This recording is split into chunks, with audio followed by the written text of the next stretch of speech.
Hello everyone, welcome to yet another video of Arbitrary Learnings. Today we will learn something about the complications associated with time travel. Well, time travel has always been a fascinating topic of discussion, mostly because with the successful execution of time travel, one can potentially tweak the past or future. There has been many speculations if time travel is possible or not, and if possible, how. Then, this guy came with this equation and gave a reason to believe it is indeed possible, at least theoretically. Well, it's a whole new point of discussion whether time travel is possible or not, how can it be done, and what are all the prerequisites. In this video, we will limit our discussion to just what our scope is, that is, the complications around it. First, we will assume in future time travel has been achieved, and let's bring a person in this discussion. Let's call him Mr. T. Mr. T wants to travel back in time and plans to change an event or incident in past. He arranges the required resources, calls out some friends for help, maybe, just in case, and proceeds with his mission. He decides to do some good work to mankind and chooses to prevent the Titanic from sinking. That way, he could save over 1,500 people from dying. And obviously, the ship itself will be safe and intact with its full. Nice plan. Well, he says goodbye to his friends and travels to 14th of April 1912. And just in time, he alerts the captain and ship crew about the iceberg, and correct action was taken just in time, and that successfully avoids the collision. Sounds fun, right? Now he returns back to current plan where his friends are waiting for him. He arrives, and then things get interesting. Once he returns, there can be two scenarios. Either his present day friends and other people still remember about Titanic's sinking incident, or they completely forgot, as it never happened in the past, because he has erased the incident, right?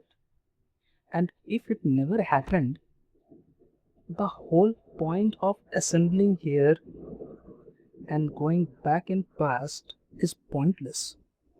Why and how to erase an incident which never happened on the first place? And if his friends and others still remember, then things are messy here. Because people have witnessed something which was erased from history timeline. They have witnessed people die, and now suddenly they are alive. Let's understand more on this. On returning, one friend asks, "Where have you been?" Mr. T replies, "Well, I went back in 1912 and saved the Titanic from sinking." Friend replies, "What Titanic? What sinking? That never happened." Confused, right? Well, his friend reacted that way because Mr. T has erased that incident from the timelines of history. It didn't happen at all. No one was killed, and so nobody knows about a ship named Titanic sank on the first place.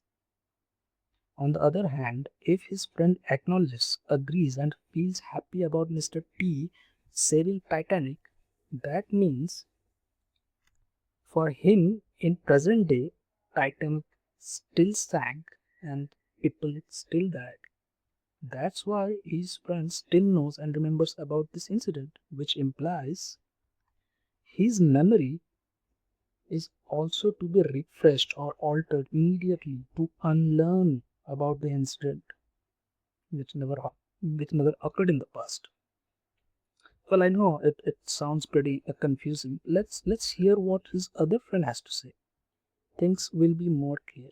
His other friend says, "If you say you saved the Titanic, have you also taken care of the movie?"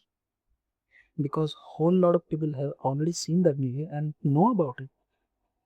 Have you taken care of all the storage media of the world which stores that particular movie? Does James Cameron still have a true story to tell? Because if Titanic sailed safe like any other ship, why anyone would remember that and would make a movie 85 years later? You need to take care of all that information.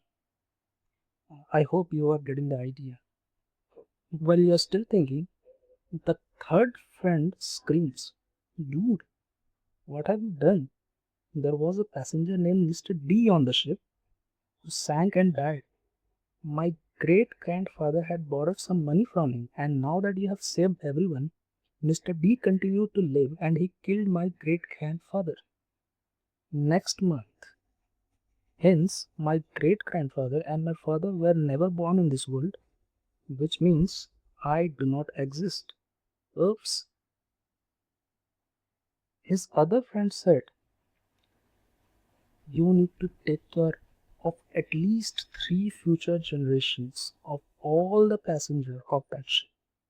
Also take care of everyone with whom these new people have come in contact within these so many years." Well, story is getting interesting. The more you think, the more puzzled it looks like. I hope you have got an idea of what challenges we might face and have to answer when time traveling is no more just a science fiction. Well, thank you for watching, and do post your comments and feedback if you have any other angle to see it. See you on next video of Arbitrary Learnings with some more topics. Thanks a lot.